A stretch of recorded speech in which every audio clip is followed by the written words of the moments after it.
बच्चू कडू फिर करेंगे आंदोलन। कर्ज माफी को लेकर किया 2 बड़े आंदोलनों का ऐलान। 5 से 12 जुलाई तक यवतमाल तक 138 किलोमीटर की पद यात्रा, 3 से 9 अगस्त तक नागपुर तक सिंदूर यात्रा निकालेंगे।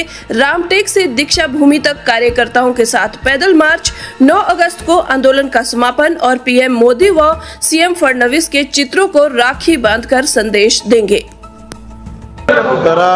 सर्व खास करून अमरावती जिल्ह्यातील ग्रामीण शहर आजूबाजूच्या जिल्ह्यातल्या सर्व पत्रकारांनी जी काही कष्टकऱ्याची आणि कष्टकरी समाजाची जी बाजू उचलून ठेवली आणि धरली आणि चालवली आणि पुन्हा अधिक धावली, इतकं मोठं काम खरं तर आपण केलेलं आहे आणि त्याबद्दल आपले आभारही मानतो, धन्यवादही देतो। कारण लेखनीत काय ताकद आहे मी बरेचदा अजमावलं आहे आणि ही लेखणी कष्टकऱ्यांसाठी आपण उचलल्यामुळं हे आम्हाला आंदोलनाला जे यश भेटलं त्याचा सिंहाचा वाटा मीडियाचा आहे, आपल्या सर्वांचा आहे।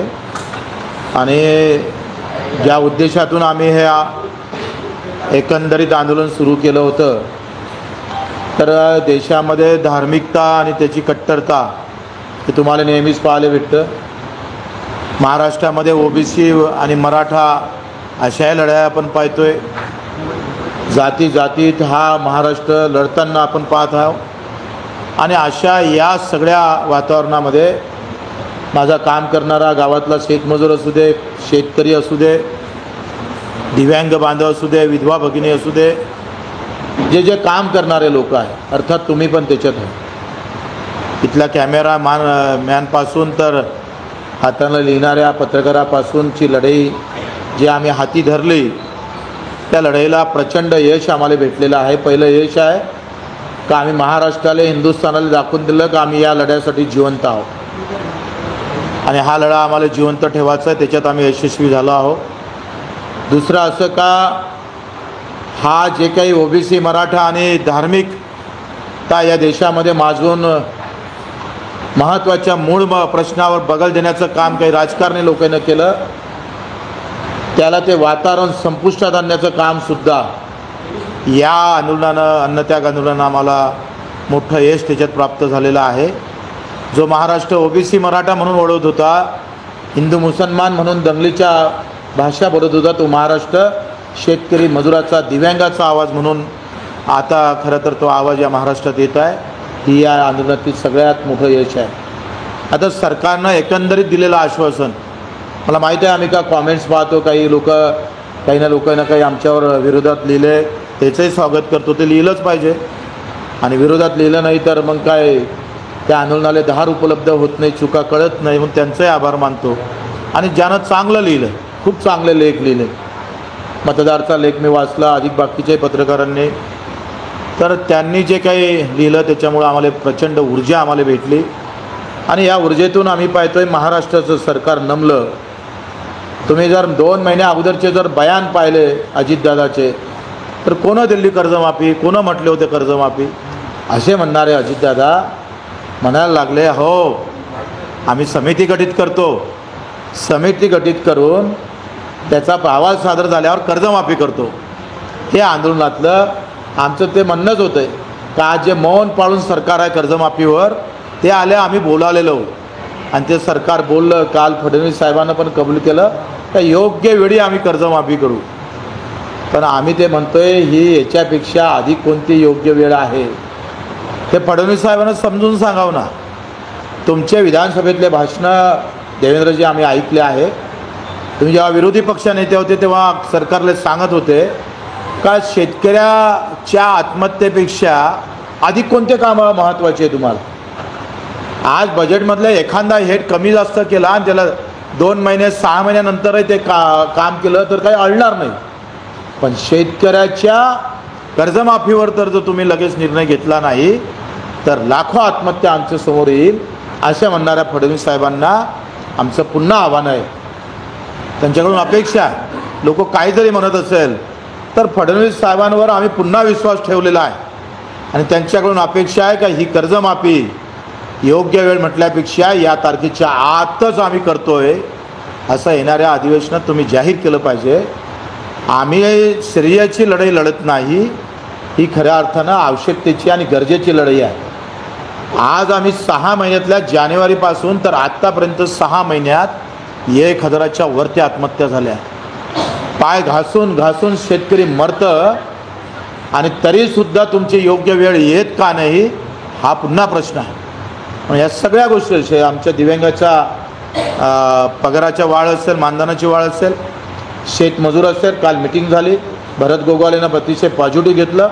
तर आम्ही त्यांना सरळ सांगितलं का पेरणी ते कापणीपर्यंत सगळे कामं जर MRHSमध्ये कव्हर केले तर पहिले असे म्हणायचे अधिकारी, प्रशासकीय अधिकारी, का बहुवार्षिक पीक घेता येतं, अर्थात झाडं म्हणजे ज्यातून पर्यावरण निर्माण होईल आणि वारंवार जे काही आपल्याला पिकं घेतोय त्याच्यावर आम्हाला MRHS घेता येणार नाही असं म्हणणारं सरकार. आम्ही त्यांना वाचून दाखवले. 267 कामामध्ये गवत लागवडीसाठी जर आम्ही MRHS वापरतो तर मग पराठीसाठी काहून नाही, सोयाबीनसाठी काहून नाही, आमच्या तुरीसाठी का नाही, ज्वारीसाठी का नाही, ऊसासाठी का नाही, इतर पिकासाठी का नाही. जर गवत लावायला MRHS वापरता, शेतातली बांधबंदिस्तासाठी जर तुम्ही MRHS वापरता, तर शेती हे नफ्यात यावी याच्यासाठी का वापरत नाही. आणि मग त्या बाबतीत त्यांनी होकार दिला आणि त्यांना सांगितलं का ही क्रांतीचं पाऊल होईल. विस पागेंनी रोजगार हमी योजनेची सुरुवात झाली आणि महाराष्ट्रानं देशाला योजना दिली MRHS. आज पुन्हा एक क्रांतीचं पाऊल महाराष्ट्रानं टाकलं पाहिजे, जी आमची मागणी आहे. का सध्या तुम्ही विधवा भगिनी, विधवा शेतकरी आणि दिव्यांग शेतकरी यांच्यासाठी शेतीतल्या 9 कामापैकी 2 कामं MRHSमध्ये सुरू करा.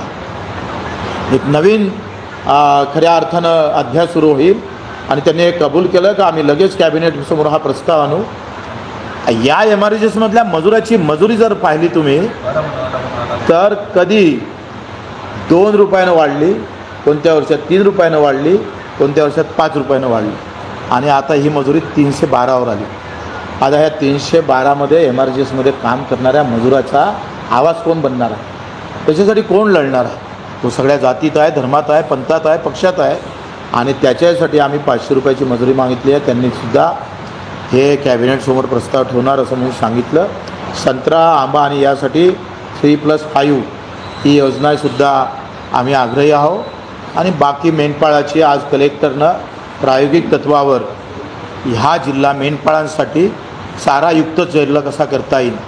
मग आमचं E-क्लासवरची जमीन असेल आणि फॉरेस्टमधली जमीन, कारण मेंढपाळांसाठी जून, जुलै, ऑगस्ट हा फार कठीण दिवस असतो आणि त्यांच्याकडे जमिनी नाही आणि धंदा आम्हाला साईड बिझनेस म्हणून शेतकऱ्याला दिला, पण तो चारा नसल्यामुळं घाट्यात आहे. मच्छीमाराबाबतीत बावनकुळेंनी बैठक घ्यायचं सांगितलं, पण जे काही काम चालू आहे ते फार समाधानकारक नाही, त्याला वेग नाही आहे.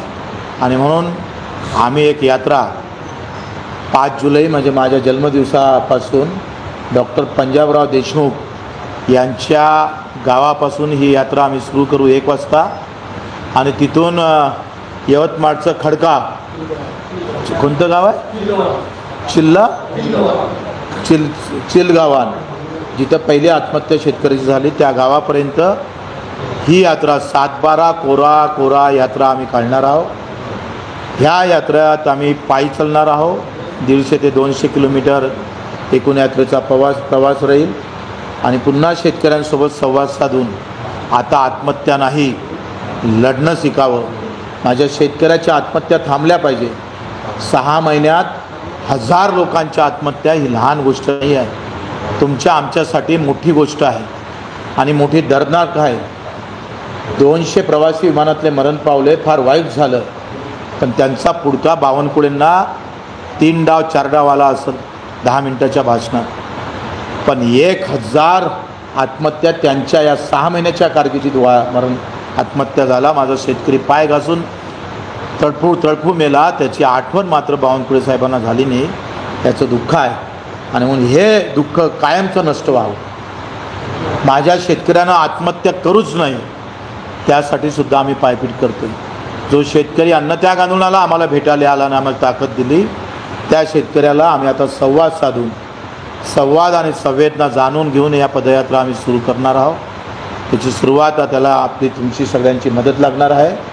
आणि मग 5 ऑगस्ट ते 9 ऑगस्ट सिंदूर यात्रा काढणार आहोत। रामायण से संविधान तक, म्हणजे रामटेकपासून ते दीक्षाभूमीपर्यंत। 5 ऑगस्ट ते 9 ऑगस्ट, 9 ऑगस्ट हा क्रांती दिवस आहे आणि रक्षाबंधन आहे। हे सिंदूर वाचवायचं काम माझ्या 3.5 लाख महिलांचं सिंदूर सरकारच्या धोरणामुळे पुसल्या गेलं।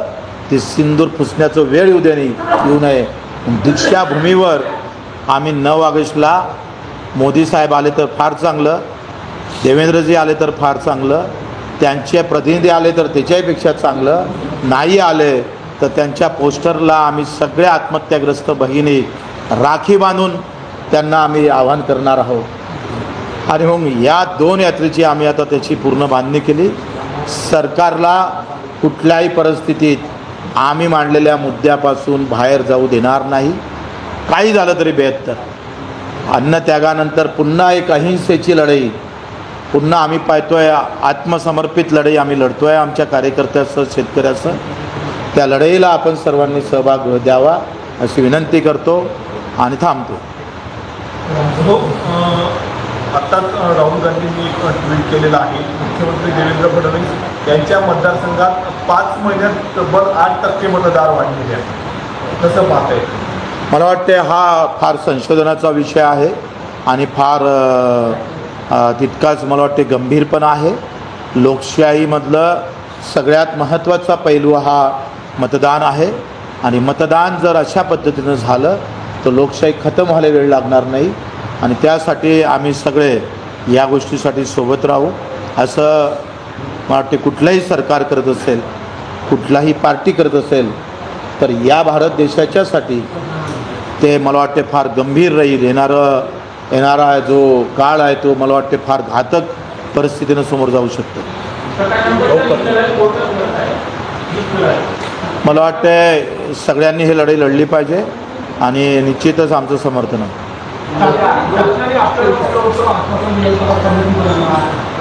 आता 15 दिवस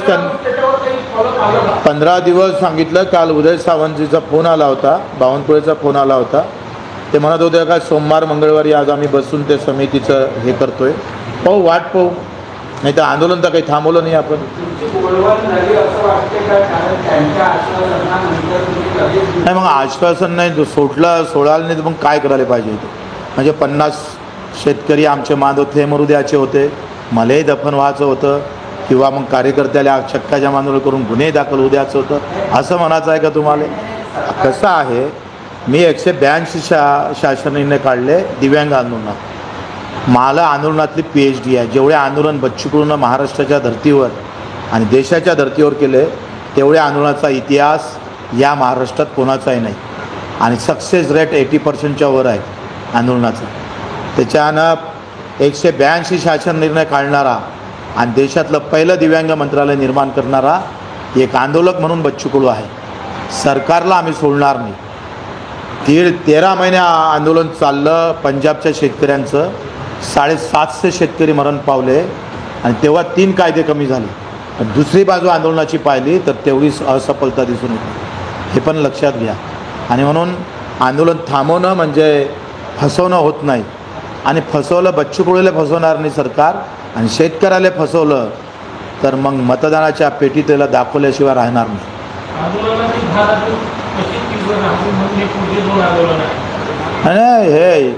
हे अभि तो टेलर होता, आता हा पहिला भाग सुरू आहे। एंड फार व्यवस्थित होईल आणि त्या एंडमध्ये माझ्या शेतकऱ्याला खिशात पैसे आल्याशिवाय राहणार।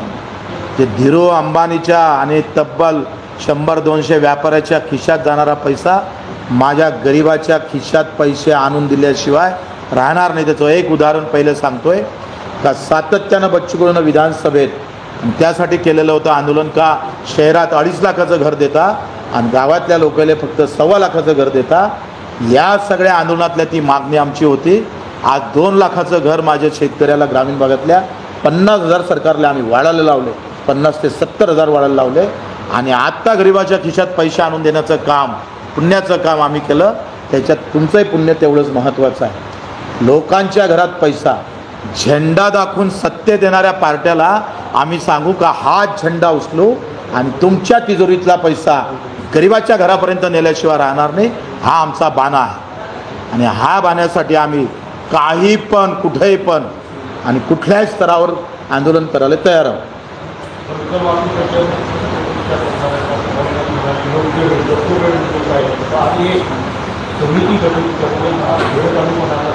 आणि मला एक सांगा, आता कर्जमाफीमध्ये मला असं काही लोकांनी म्हटलं का अदानी अंबानीला काही समिती नेमली नाही आणि लाडकी बहिणीला समिती नेमली नाही. कारण लाडकी बहिणीला समिती नेमली नाही तो पूर्ण राजकीय डाव होता, हे स्पष्ट झालं. आता आम्हाला ज्याच्यासाठी सरकार नेहमी निगेटिव्ह असतं, नाहीचा फाळा वाचतं, त्या सरकारला आता पॉझिटिव्ह फाळा वाचून दाखवायचा आहे. मला 1+1=2 होते, 2+2 4 होतं. याला वेळ तर लागणारच आहे. आणि समितीमध्ये आम्ही जे सांगतो आहे का याच्यात आमदार खासदाराला घ्यायला नको, अधिकारी कर्मचारी जे इन्कम टॅक्स भरतात त्याला घेतलं नाही पाहिजे. या अमरावती शहराच्या बाजूनं 1 किलोमीटरच्या आत जे जमीन आहे ते लेआउट धारकाची जमीन आहे, तो कर्जमाफी देता कामा नये, याची काळजी आपण घेतली पाहिजे. याला काही काळ लागेल आणि खऱ्या गरिबाला अधिक जास्त कर्जमाफी कशी देता येईल हाही आपण हिशोब घेतला पाहिजे. याला थोडा वेळ लागेल, त्याला आम्ही मान्य आहोत, पण जास्त वेळ लागता कामा नये. जर तुम्ही त्या वेळेमध्ये जर तुम्ही येणारी निवडणूक आणून पाहत असाल तर मी तुम्हाला सांगतो आहे त्याचा परिणाम येत्या महानगरपालिकेच्या, जिल्हा परिषदच्या, पंचायत समितीच्या निवडणुकीमध्ये माझ्या शेतकऱ्याच्या डोक्यात तो परिणाम आम्ही घालण्यात यशस्वी राहिल्याशिवाय राहणार नाही. राजकीय नेत्याचं मरण मरणात नाही तर त्याच्या बदनामीत आहे, हे सरकारनं लक्षात करून घ्या. आणि त्याचं मरण मतपेटीत आम्ही दाखवल्याशिवाय राहणार नाही, हे सरकारनं समजून घ्या. तुम्ही जेवढे आम्हाला सोपे समजता तेवढा सोपा बच्चू कडू नाही. कारण त्याच्या मागं आडनाव कडू आहे. समोर जरी बच्चू असेल तो उसमें पीछे जो है ना वो कडू है, ये ख्याल में रखना चाहिए.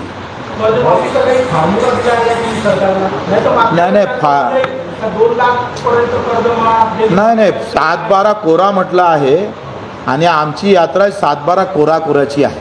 त्याच्यानं करायचं असेल तर कोराच करावं लागेल. आणि ज्यानं कर्ज भरलं त्याला पण पैसे द्यावं लागेल. आणि आता सक्तीची वसुली खास करून कुठल्याही बँकेच्या मॅनेजरनं सक्तीची वसुली कर्जमाफी होईपर्यंत केली तर त्याच्या थोबाळ्यात मारल्याशिवाय राहणार नाही. आम्ही त्याच्यासाठी एक आंदोलन मुंबईच्या मेन बँक ब्रँचमध्ये पण करणार आहोत. माझी बँक, मी अध्यक्ष आहे, तेपर्यंत सक्तीची वसुली होणार नाही. मी आहे ना, आम्ही जबाबदारीनं बोलतो आहे. राजीनामा फेकून दिवस आलेले, पण सक्तीची वसुली होणार नाही जेथपर्यंत कर्जमाफी होणार नाही तोपर्यंत. आणि ते जर केली तर मग त्याचा जो लढाई तेव्हा आमच्यासोबत आहे. अधिक 200 गुन्हे दाखल झाले तरी 72 आम्ही लढू. त्यासाठी आम्ही सज्ज आहोत. ती लढाई आम्ही आरपार करणार आहोत. आणि नव्याचं जुन्याचं नवं सरकारनं लगेच केलं पाहिजे, हे सुद्धा आम्हाला सरकारकडून अपेक्षा आहे. या अधिवेशनमध्ये मला वाटतं सगळ्या शेतकरी, मजुरांनी, दिव्यांगांनी, सगळ्या आमदारांना SMS करा का तुम्ही कोणत्याही पार्टीचे असू द्या, पण जर कर्जमाफीचा ठराव विरोधी पक्ष नेत्यांना आणला तर सगळ्या पक्षातल्या आमदारांना तो ठराव मंजूर करावा. एवढं जरी विधानसभेतल्या ज्या शेतकऱ्यांचं मत ज्या आमदाराला पडलं आणि शेतकऱ्याचे मतं घेणाऱ्या आमदारांना एवढं करावं आणि त्याच्याकडून सरकार लोकांना करून घ्यावं, हे सुद्धा अपेक्षा आहे.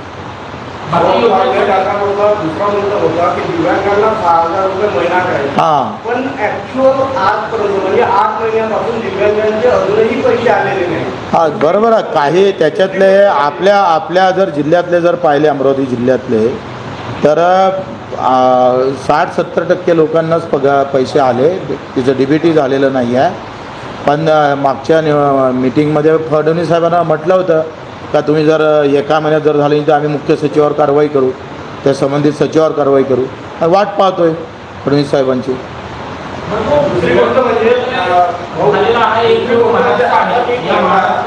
काय एक मिनिट, काय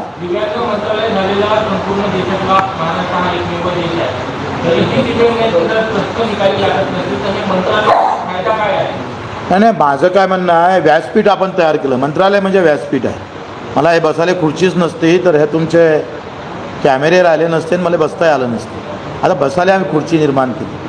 आता त्या खुर्चीचं वजन वाढवण्यासाठी हे आंदोलन आहे. म्हणजे ते वजन वाढलं का माझ्या दिव्यांगाचा त्याच्यात लाभ होणार आहे. खरं तर आम्ही 182 शासन निर्णय काढले आणि त्या निर्णयामध्ये आत्तापर्यंत सरकारले किमान 40,000 कोटी वाटप करावं लागले असेल. हे नगरपालिका, राज्य सरकार, केंद्र सरकार आणि जिल्हा परिषद हा मोठा विजय आहे. आणि मग त्याची सूल आता आपण दिव्यांग मंत्रालय निर्माण केलं, वित्तमंडळे काढले, अनेक जातीनिहाय वित्तमंडळ काढले, खडकू काहीच नाही आहे. आणि म्हणून ती लढाई आता खरी लढाई सुरू झालेली आहे. दिव्यांग मंत्रालयानंतर आता अनेक गोष्टी आम्हाला त्याच्यात काही करून घ्यायच्या आहे, त्या करू.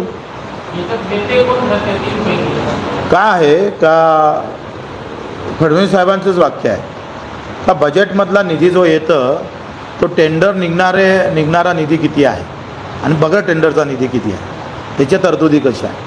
आता टेंडर निघणाऱ्या निधीची तरतुदी वाढल्या, टेंडर न निघणाऱ्याच्या तरतुदी कमी झाल्या, त्याच्यामुळे हे असं होतं. ते दुरुस्त करू ना. उसके लिए तो बैठे हा, त्याच्यासाठी बसलो. सभागृहात जरी नसलो तरी लोकांच्या सभागृहात आहे ना. लोकसभागृहातून आम्ही त्या सभागृहाला चॅलेंज करू. पण आपण काही शासन डेडलाईन वगैरे दिली आहे? तेच तर दिलं ना 2 ऑक्टोबर. हां,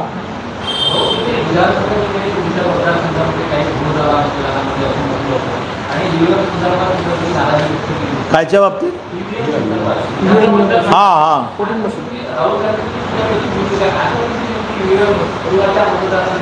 मी नेहमी बोलत आलो EVMचं काय करायला पाहिजे.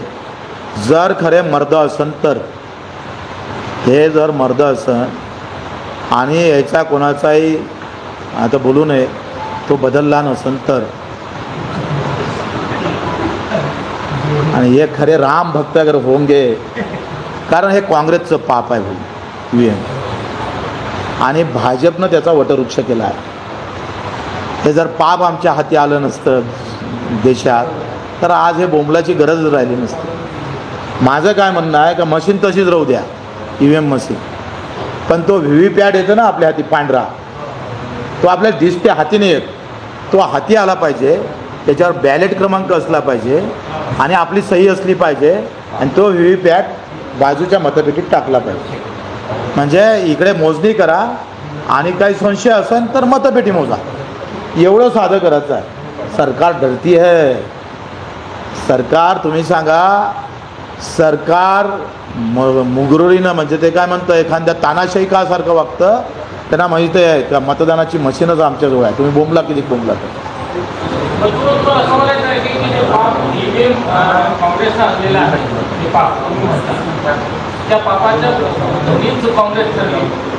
हां, आता ते कसं आहे, तेव्हा मोदीजी बोंबलत होते EVMच्या विरोधात, आता राहुलजी बोंबलतात. असंच आहे ना. शेतकऱ्याचं विरोधात असले तर शेतकरी आणि सत्तेत असले तर दुसरेच मानकरी. मी का, मला आत्ता सध्या त्या आंदोलनापेक्षा हे आंदोलन फार महत्त्वाचं वाटतं. आणि वेळ आली तर मग आमचं आंदोलन वेळेवर, निवडणुकीच्या वेळेवर, अगोदरच्या दिवशी तुम्हाला सांगू. योजनांसाठी समिती गठीत केलेली असं तुम्ही म्हणता, पण या कर्जमाफीसाठी समिती गठीत करता म्हणजे सरकार वेळकाळूपणा करते आहे. माझं काय म्हणणं आहे, आम्ही आमचं कर्तव्य करतो आहे.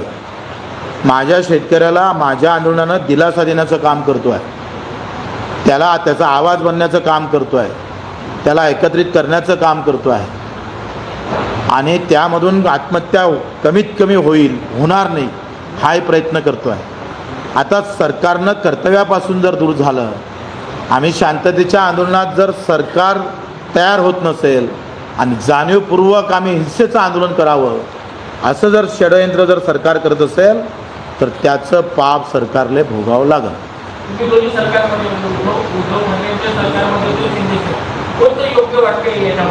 असा काही ॲनालिसिस करणारा मी काही तज्ज्ञ नाही. मी वखर आपला जमिनीवरचा.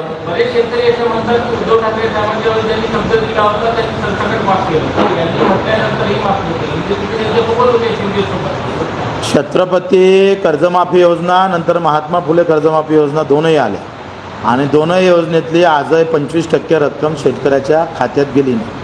ही वस्तुस्थिती आहे. त्याच्यानं मला वाटते आम्हाला आमचा विषय राजकारणी नसून शेतकऱ्याच्या मुद्द्याचा विषय आहे आणि आमच्या काही बोलण्यानं त्या शेतकऱ्याचं नुकसान होऊ नये हे पथ्य आम्हाला पाळावं लागणार आहे. आम्ही दोनही सरकारवर विश्वास ठेवून आहे, विरोधी पक्षावरही विश्वास ठेवून आहे आणि सत्तेतल्या लोकांवरही. या दोनही विश्वासानं ही शेतकऱ्याची मजुराची लढाई जिंकली पाहिजे. अर्थात त्याच्या खिशात पैसा गेला पाहिजे. जेवढं लुटलं तेवढं सरकारच्या तिजोरीतून काढायचं आहे. ओके, धन्यवाद, आभारी आहो. हां हां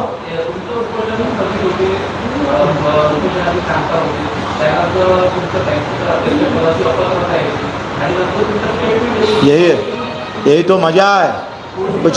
कुछ भगत सिंह बनने के दिन आ रहे हैं तो फिर हमको खुशी आहे. अहो, माझं काय म्हणणं आहे, ते पदगिरीवर बच्चू कडू नमणारा असता तर आतापर्यंत कोणत्या पार्टीत पाठिंबा घेऊन उभा राहिला असता ना. बच्चू कडू 20 वर्षाच्या 25 वर्षाच्या राजकारणात ना राष्ट्रवादी, ना भाजप, ना काँग्रेस कुठल्याही पक्षाचा पाठिंबा न घेता हारनं कबूल केलं, नो पाठिंबा.